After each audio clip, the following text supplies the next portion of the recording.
श्री स्वामी समर्थ. तुम्ही पहिल्यांदाच या चॅनलवर आले असाल तर अशाच नवनवीन रेसिपीसाठी आत्ताच या चॅनलला सबस्क्राईब करा व बेल आयकॉन प्रेस करा. चला तर मंडळी, आजची रेसिपी आहे दाल भट्टी. Let's start. सर्वात आधी मी या वाटीप्रमाणे 2 वाटी गव्हाचे पीठ व 1 वाटी रवा घेतलेला आहे. चांगल्या प्रकारे याला मिक्स करून घेतलं. त्यानंतर आपल्याला यामध्ये 2 चमच ओवा टाकायचा. ओवा मी चांगल्या प्रकारे क्रश करून घेतलेला आहे. पाहू शकता या प्रकारे क्रश करून त्यामध्ये टाकायचा आहे. ओवा टाकल्यानंतर आपल्या चवीनुसार आपल्याला मीठ टाकायचं आहे. आपल्या क्वांटिटीवरून आपण आपल्या चवीनुसार जसं पाहिजे तसं मीठ टाकू शकतो आपण. मी तर 1 टीस्पून मीठ टाकलेलं आहे. त्यानंतर यामध्ये कडकडीत तेलाचे गरम मोहन टाकायचे आहे. 2 चम्मच तेल गरम करण्यासाठी ठेवले होते, तेच मोहन यामध्ये टाकलेले आहे. गरम असल्यामुळे डायरेक्टली हात नाही घालायचा. त्यामध्ये आधी चमच्याने मिक्सअप करून घ्यायचं आणि त्याला थोडं हातानं हे करून घ्यायचं. त्यानंतर त्यामध्ये 1/2 टीस्पून खायचा सोडा टाकलेला आहे. खायचा सोडा टाकल्यानंतर आपल्याला हे कणिक गरम पाण्याने मळून घ्यायचं आहे. गरम पाण्याने मळून घेण्यासाठी कोमट पाणी हात बुडू शकेल एवढंच घ्यायचं आहे आणि चांगल्या प्रकारे मळून घ्यायचा. रेस्ट करण्यासाठी 15 ते 20 मिनिट ठेवायचं. तोपर्यंत आपण कुकर लावून घेऊया. कुकर हे आपण रोजच लावतो. नॉर्मली जसं लावतो तशा प्रकारे डाळ भाताचं कुकर आपण लावून घ्यायचं आहे. डाळ भट्टी हे वरणसोबतच खातात, त्यामुळे मी वरण करत आहे. काही भागामध्ये हे वांग्याच्या भाजीसोबत खातात. तुम्ही वांग्याची भाजी करू शकता. कुकर लावून घेत आहे. त्यामध्ये थोडं तेल टाकत आहे, कारण तेलाने चवही छान येते आणि भात आणि डाळीची टेस्ट पण छान लागते. कुकर झालेलं आहे, 15-20 मिनिट झालेले आहे. कणिक पाहू शकता चांगल्या प्रकारे मुरलेलं आहे. त्याला 2 ते 3 मिनिट मळून घ्यायचं. मळून झाल्यानंतर त्याला रिपीट एकदा पोलपाटावर घेऊन 2-3 मिनिट मळून घेतलेलं आहे. मळून झाल्यानंतर त्यातले काही उंडा घेऊन त्याचे काही पीसेस करून घेतलेले आहेत. हे मी प्रमाण 4 ते 5 माणसासाठी घेतलेले आहे. माझ्या फॅमिलीमध्ये 5 मेंबर आहेत. 5 माणसाच्या प्रमाणे मी सर्व प्रमाण घेतलेलं आहे. त्याची एक उंडा घेऊन कोलपाटाला तेल लावून त्याची पोळी लाटून घ्यायची. पोळी ही जास्त जाड व जास्त पतली नाही लाटायची, मीडियममध्ये पोळी लाटून घ्यायची. पोळी झालेलीच आहे, माझी होत आलेली आहे. पोळी लाटणं झाल्यानंतर त्याला आपल्याला तेल लावून घ्यायचे आहे. काही भागामध्ये छोट्या छोट्या पोळ्या करून थर लावून गोळे करून सुद्धा करतात, पण मी हे बोनस पॉईंट आणि ट्रिक म्हणून टाईम कन्झ्युमिंगसाठी डायरेक्ट पोळी लाटून त्याच्याच लेअर करून घेणार आहे. तुम्ही पहा, सर्वात आधी मी त्याला तेल लावून घेतलेलं आहे. पूर्ण पोळीला जेवढं होईल तेवढं तेल लावून घ्यायचं, कारण की नंतर त्याच्या लेअर लवकर सुटतात. तेल नाही लावलं तर ते चिपकून बसायची शक्यता असते. या प्रकारे तुम्ही फोल्ड करून घ्या पोळीला.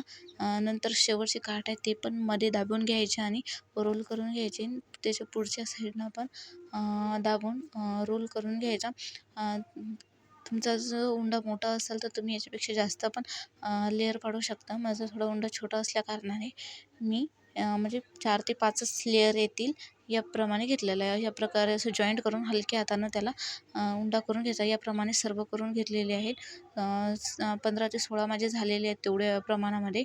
याला आपल्याला इडली पात्रामध्ये वाफ आणून घ्यायची आहे. पाणी ठेवलं होतं, ते पाणी वाफ आलेली आहे उकळतं. या प्रकारे लावून घ्यायचं. इडली पात्राला पहिले तेल लावून घ्यायचं, नंतरच त्यावर ठेवून घ्यायचं. झालेले आहेत. त्यामध्ये नाईफनं चेक करून घ्यायचं झाले की नाही. झालेले आहेत, पाहू शकता ते वर सहजच अलगद निघून आले, म्हणजे आपले झालेले आहे. चला तर त्याला कट करून पाहूया. अशा प्रकारे सर्व कट करून घ्यायचे. काही जण 2 पण पीसेस करतात, पण 2 पीसेस तळायला अवघड जातात, मदन होत नाही. त्यामुळे मी 4 पीसेस करून घेत आहे एका ह्याचे. लेअर पण आलेले आहेत.